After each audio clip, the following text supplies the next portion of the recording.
रहे हैं आपसे, मेरे साथ मिलकर के जय घोष करिएगा। भारत माता की जय, भारत माता की जय, भारत माता की जय, वंदे मातरम, वंदे मातरम, वंदे मातरम। धन्यवाद। आदर और सत्कार के योग हमारे उपस्थित बीएसएफ के अधिकारीगण एवं सभी और भी हमारे गणमान्य अतिथिगण, हमारे वानप्रस्थीगण, आदरणीय बहन जी और सभी इस गांव के ग्रामवासी, नन्हे मुन्ने प्यारे प्यारे बच्चों और बहुत ही आदर और सम्मान के योग इस देश की भावी आशा एवं मेरे युवा भाई, सर्वप्रथम तो मैं उन वीर शहीदों को श्रद्धांजलि देना चाहूंगी जो आज के दिन हमसे ही नहीं, अपनी माओं से, अपनी बहनों से और अपने परिवार के हर एक सदस्य से इस मां भारती की रक्षा करते करते, अपने भारत की रक्षा करते करते हमसे दूर हो गए थे, शहीद हो गए थे। मैं उन वीरों को श्रद्धांजलि सुमन अर्पित करना चाहूंगी और आगे आपसे निवेदन करना चाहूंगी।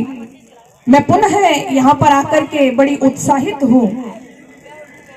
मुझे लगता था कई बार जब मैं देखती हूँ, सुनती हूँ, आप सभी को पता है कि आज जब हम पश्चिमी सभ्यता की बात करते हैं तो पश्चिमी सभ्यता की चकाचौंध इस देश में इस कदर बढ़ गई है कि लोग अपना स्व भूलते जा रहे हैं।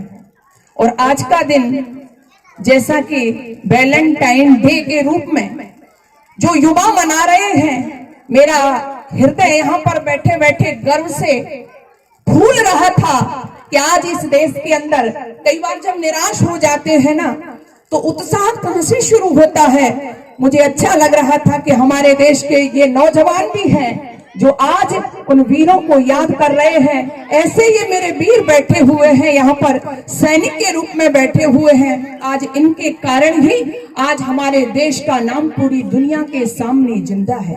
कई बार लगता था कि आज जो पश्चिमी सभ्यता के अंधानुकरण में युवा फंसता हुआ चला जा रहा है, हमारे देश की संस्कृति, सभ्यता, यहाँ के लोगों को ही गर्व इस पर नहीं था लोगों, बल्कि विदेशी लोग, जब आप अपने इतिहास में जाएंगे तो विदेशी लोग यहाँ के ब्राह्मण अतिथियों के, गुरुओं के चरणों में आकर के चरित्र की, आचरण की शिक्षा लेते थे। इतना महान देश था ये। एतद् देश प्रसूतस्य सका सादग्र जन्मनः स्वं स्वं चरित्रेण शिक्षेण पृथिव्या सर्व मानवः। लेकिन आज ऐसा क्या हो गया कि आज हमको अपना कुछ अच्छा नहीं लगता।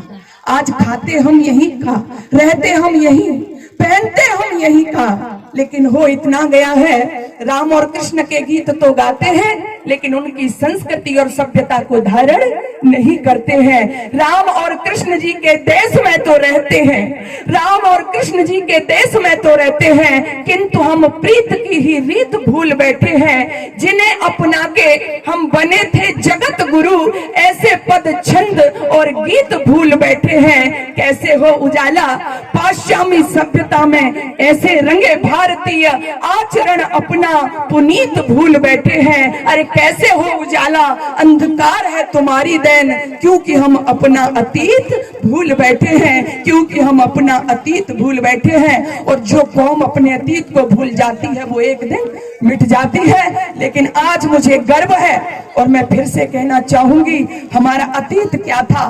भगत सिंह को आप पढ़ते हो, सुभाष चंद्र बोस को आप पढ़ते हो, बिस्मिल को आप पढ़ते हो, बहुत से लोगों को किससे कहानियां ये लगते होंगे।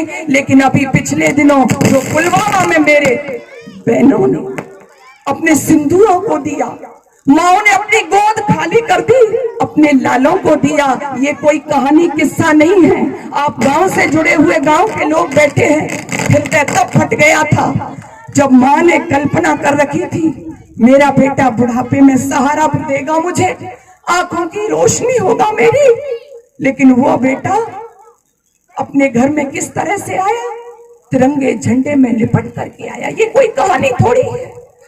कुछ दिन पहले, थोड़ी देर पहले, वो भाई, वो मेरे देश का युवक, वो सैनिक बात कर रहा है अपनी पत्नी से और कह रहा है मैं आऊंगा 2 दिन बाद। लेकिन आप जरा पूछना, वो बहन, वो पत्नी जिस बहन के हाथों की अभी मेहंदी भी नहीं उतरी हो और उसका पति आया हो, कैसे आया हो, तिरंगे झंडे में लिपटा हुआ, तब मेरे सब्र का बांध टूट जाता है। ऐसे ऐसे नौजवान जिनके कारण आज हम सुरक्षित बैठ करके अपने घर में श्वास ले रहे हैं, इनके कारण आज ये देश, बल्कि ये देश ही नहीं, इस देश में निवास करने वाले सब लोग सुरक्षित हैं।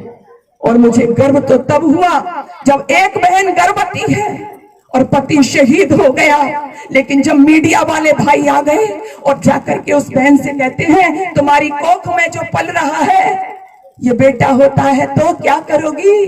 तो बाहर इस देश की बहन है, भाइयों को संबल और हौसला प्रदान करने वाली उन बहनों के त्याग को कौन भूल सकता है, जिसकी कोख में, जिसके गर्भ में अभी मुंह नहीं देखा है। इस देश की बहन रो रही है क्योंकि अपने पति को खोया है उसने, लेकिन कहती है मीडिया वालों से, ये मेरा बेटा जब बाहर आएगा, बेटा होगा, तो इसको भी मैं भारत माँ की रक्षा के लिए भेजूंगी। तब गर्व से सीना चौड़ा होता है। वो बहन, कई बार मैं नाम नहीं लेना चाहूंगी, आपने देखा होगा हमारे सैनिक की शहादतों का लोग मूल्य दे देते हैं, लेकिन कभी इनका मूल्य दिया जा सकता है। आकर के जब कहते हैं कोई 5 लाख, कोई 10 लाख, मैं कहती हूँ इनका मूल्य नहीं दिया जा सकता। और कई बार जोश में मैं कह देती हूँ, अरे तुमने 10-10 लाख दिए हैं सैनिक की विधवाओं को, तुमने 10-10 लाख दिए हैं सैनिक की विधवाओं को, सोचा कीमत लौटा दी है वीर प्रसूता माओं को। अरे ध्यान देना, तो मैं 20 लाख देती हूँ उन किस्मत के हेटों को, और हिम्मत है तो लड़ने भेजे मंत्री अपने बेटों को, हिम्मत है तो लड़ने भेजे मंत्री अपने बेटों को। ये बेटे जो शहादत देते हैं, ये गांव के लोग बैठे हुए हैं, ये आपके बच्चे हैं, किसी अभिनेता के नहीं होते, ये किसी नेता के नहीं होते, ये इनको माता पिता अपने घर में तैयार करते हैं। और उदर पूर्ति, लोग कहते हैं क्या है, पैसा मिलता है। अरे बाहर देश के लोगों, उदर पूर्ति का साधन और भी हो सकता है, लेकिन जहां ये उदर पूर्ति करते हैं वहां पर भारत माँ की रक्षा भी करते हैं। भारत माँ की रक्षा करते करते मैंने गांव गांव में जा करके देखा ये दृश्य।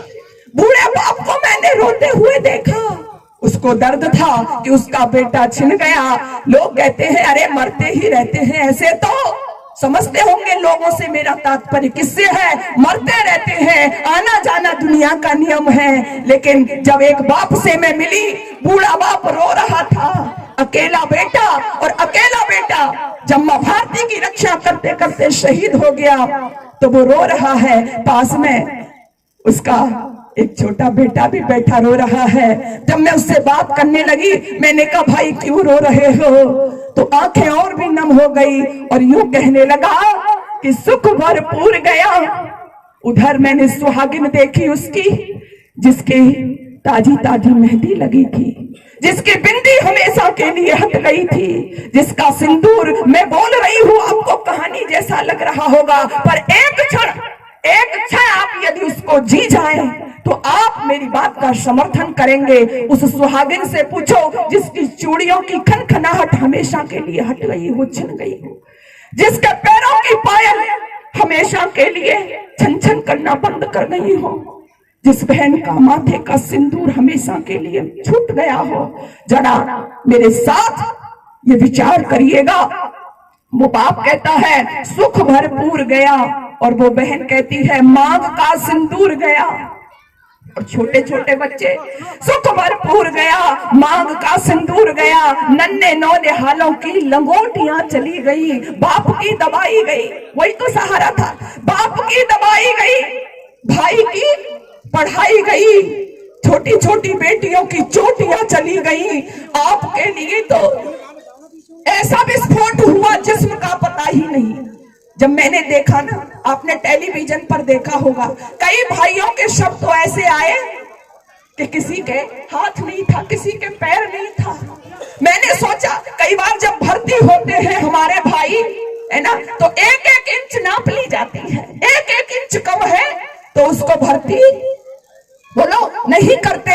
लेकिन जब उन सैनिकों के सब आए, उस माँ से पूछना, वो माँ कैसे ले लेगी अपने उस बेटे को जिसके हाथ ही नहीं है, जिसके धड़ ही नहीं है, जिसके पैर ही नहीं है। जब एक एक इंच नाप के लिया जाता है उन शहीदों को, आज जब इस तरह से आए तो फिर मेरा हृदय रो उठा। अरे सुख भरपूर गया, मांग का सिंदूर गया, नन्हे नौनिहालों की लंगोटियां चली गई, बाप की दवाई गई, भाई की पढ़ाई गई, नन्ही नन्ही बेटियों की चोटियां चली गई। ऐसा विस्फोट हुआ जिस्म का पता ही नहीं, जिस्म की तो देखो बेटी बोटी बोटियां चली गई।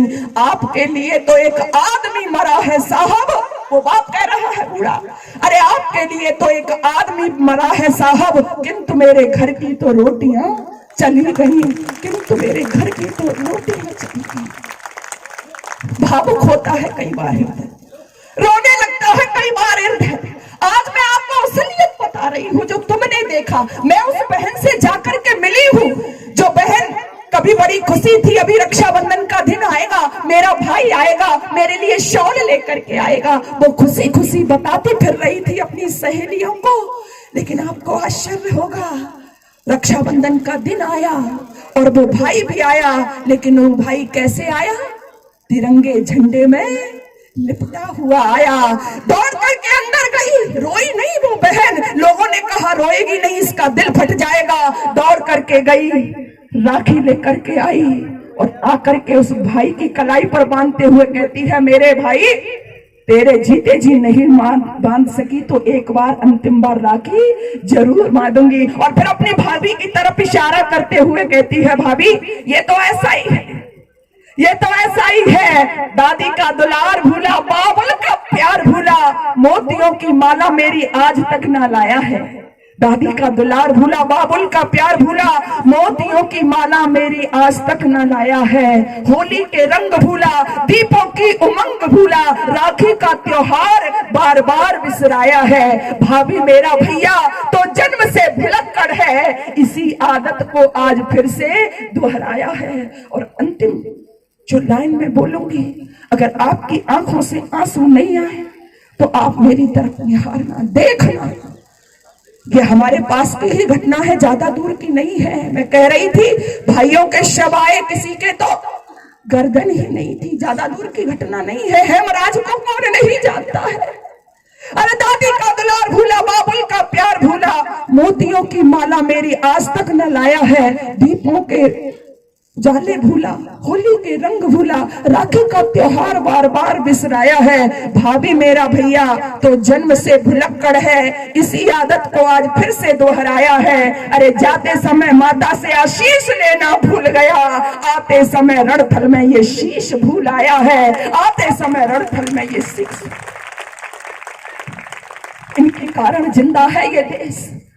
मुझे गर्व होता है मेरे भाई यहाँ पर बैठे हुए हैं, सैनिक भाइयों, मैं उनको ही नहीं, मैं आपको भी सलाम और प्रणाम करना चाहती हूँ। मेरा हृदय, मैं सोचती हूँ काश हमारे संस्कार जो विलुप्त हो रहे थे, आज माँ भारती के प्रति बोलने मिटने के संस्कार आज मेरे दादा बाबा लोग गांव से देते हैं। इस कारण आज हमारी माँ भारती की रक्षा हो रही है, आज हमारी माँ भारती सुरक्षित है। ऐसे वीरों को तैयार हमारे गांव से किया जाता है, इसलिए हमें हर संभव इन वीरों की शहादतों को भुलाना नहीं चाहिए। जो कौम इनको भुला देती है वो एक दिन इतिहास से मिट जाया करती है। इसलिए आओ हम आज, मुझे बहुत अच्छा लगा, एक शाम शहीदों के नाम हम उन शहीदों को याद करें, उनका धन्यवाद करें। और आज मैं आपसे कहना चाहूंगी, मेरे युवा भाई यहाँ खड़े हुए हैं, आपके रोल मॉडल भी यही होने चाहिए। आज इस देश में क्या बिगाड़ हो गया, हमारा देश संस्कारों से हट गया। आज हमारे देश के रोल मॉडल कौन होना चाहिए था? भगत सिंह होना चाहिए था, सुभाष चंद्र बोस होना चाहिए था, अशफाक उल्लाह खां होना चाहिए था, बिस्मिल होना चाहिए था, झांसी की रानी होना चाहिए था। लेकिन ये रोल मॉडल नहीं। आज बच्चों के रोल मॉडल कौन हो गए आपको बुरा नहीं लगना चाहिए। सलमान खान इस देश में रोल मॉडल है, आज शाहरुख खान रोल मॉडल है। आज कहां गई मेरे वीरों की शहादत? इसलिए आइए, वो हीरो तुम्हारे हैं, जो खुद हंसते हंसते फांसी के फंदों का चुम्बन कर गए थे और तुम्हें आजाद रह करके जीना सिखा गए थे, वो तुम्हारे हीरो हैं जो मां भारती को हंसते हंसते अपने फांसी के फंदों का चुम्बन कर गए, काले पानी के लिए निकल गए। अंडमान की काल कोठरियों में आज भी उनके शोध की कहानियां लिखी गई है। ऐसे वीरों के कारण आज हम खुली कहना चाहिए हवा में सांस ले रहे हैं, तो आओ उनको भुलाना नहीं है। और आज वैलेंटाइना डे है, ये हमारी कल्चर नहीं है, ये हमारी संस्कृति नहीं है। और आज का दिन तो वैसे ही हमारे लिए बहुत खास है, क्योंकि मैंने जैसा कहा आपसे, ये किस्सा कहानी नहीं था जो हमारे बीच में हमारे पास में घटित होता है, ये सब था। तो आओ हम उनके बलिदान को व्यर्थ नहीं जाने देंगे। उन छोटी छोटी बच्चियों ने मेरा दिन रो गया। अभी पिछले दिनों 15 दिन शादी हुई थी, टेलीविजन पर भी चला था।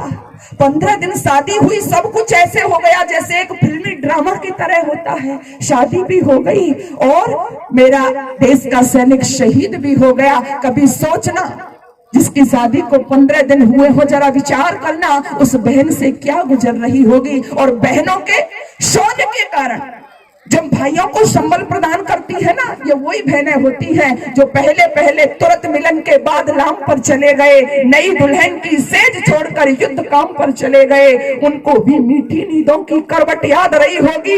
20 बसंतों के मदवासी जीवन हवन हुए होंगे। अरे गीली मेहंदी रोई होगी चुपके घर के कोने में, ताजा काजल छूटा होगा चुपके रोने में। और अब आपकी दाद चाहूंगी मैं, जब बेटे की अर्थी आई होगी ने आंगन में, और शायद दूध उतर आया हो बूढ़ी माँ के दामन में, शायद दूध उतर आया हो बूढ़ी माँ के दामन में। वो औरत सारी पृथ्वी का बोझा सर ले सकती है। कौन सी ये घटना है? अब तो कई जगह बहनों ने ऐसा किया, लेकिन सबसे पहले राजस्थान में एक गांव है अजाय, वहां पर जब मेरा एक भाई शहीद हुआ तो सबसे पहले वहां की बहन ने अपने पति की अर्थी को कंधा दिया। तब मैं कहना चाहती हूँ, वो औरत सारी पृथ्वी का बोझा सर ले सकती है जो अपने पति की अर्थी को भी कंधा दे सकती है, जो अपने पति की अर्थी को भी कंधा दे सकती है। मैं ऐसी हर देवी के चरणों में शीश नवाती हूँ, इसलिए मैं कविता को हथियार बनाकर गाती हूँ, इसलिए मैं कविता को हथियार बनाकर गाती हूँ। आइए मैं आपसे एक प्रण, एक निश्चय करवाना चाहूंगी। यहाँ पर हमारे सैनिक भाई तो बैठे हुए हैं, और भी जो हमारे युवा भाई हैं, मैं आपसे कहना चाहूंगी इसी तरह आप अपने लक्ष्य पर मां भारती की सेवार्थ बढ़ते रहिए। ये हमारी संस्कृति है, ये हमारी सभ्यता है, और इसी पर हमको गर्व है। आज लोगों का तो ये रह गया है खाओ पियो और मौज करो, लेकिन ये हमारी culture, it is not our culture, हमारी कल्चर ये नहीं है। हम जीते हैं तो स्वाभिमान के साथ, हम मरते हैं तो स्वाभिमान के साथ। अभिमान आए नहीं और स्वाभिमान कभी भी हमारे दिलों से जाए नहीं। वीर बंदा ने अपने प्राण दिए, स्वाभिमान की खातिर दिए। कहा धर्म छोड़ दो, चोटी काट दो, जनेऊ उतार दो, लेकिन वो वीर बंदा कहता है चाहे मेरे प्राण ले लो, प्राण तो दे सकता हूं लेकिन अपना धर्म और संस्कृति नहीं छोड़ सकता। ऐसे ही जो मेरे शहीद हुए पुलवामा में, और जो उरी में भी शहीद हुए मेरे वीर, और आज तक होते रहते हैं, ये चलता रहता है क्रम। मैं सभी को श्रद्धांजलि देना चाहूंगी, और खाओ पियो मौज करे वाले लोगों से अंतिम बात कहना चाहूंगी, इन्होंने समझा नहीं है। अगर समझ लिया होता किसको, अरे तुमने सीख नहीं सीखी है गुरु नानक की साखी से, ध्यान देना, तुमने सीख नहीं सीखी है गुरु नानक की साखी से, शायद अभी अपरिचित हो तुम कर्मवती की राखी से। अरे तुमने जाकर नहीं देखा है जलियांवाले बागों को, तुमने जाकर नहीं देखा सिंदूर पूछी उन मांगों को। अरे तुमने जाकर नहीं देखा सिंदूर पूछी उन मांगों को, तुमने जाकर नहीं देखा है खाली माँ की झोली को। कहना सरल है, मैं भाषण दे सकती हूँ, आप भी सुन सकते हो, लेकिन वो माँ जिसकी झोली हमेशा के लिए खाली हो गई हो, एक कल्पना करके सिहर उठता है मन। अरे तुमने जाकर नहीं देखा है खाली माँ की झोली को, तुमने तुमने जाकर नहीं देखा है घायल कुमकुम रोली को, तुमने जाकर नहीं देखा है उस माथे की रोली को। अरे भगत सिंह के फांसी के गर फंदे से पूछा होता, गुरु शिरोमणि गोविंद सिंह के बंदे से पूछा होता, अरे कभी न कहते तुम केवल ये महल मकान दुकान, आज यही तो रह गया है बस। कभी न कहते तुम केवल ये महल मकान हमारा है, हरगिज तुमको कहना पड़ता हिंदुस्तान हमारा है, हरगिज तुमको कहना पड़ता हिंदुस्तान हमारा है। हिंदुस्तान हमारा था, है, रहेगा, और इसके लिए हमारे प्राण जाएंगे तो उसको भी हम दे देंगे। और यहाँ पर मैं अपने फिर से जो सैनिक बंधु बैठे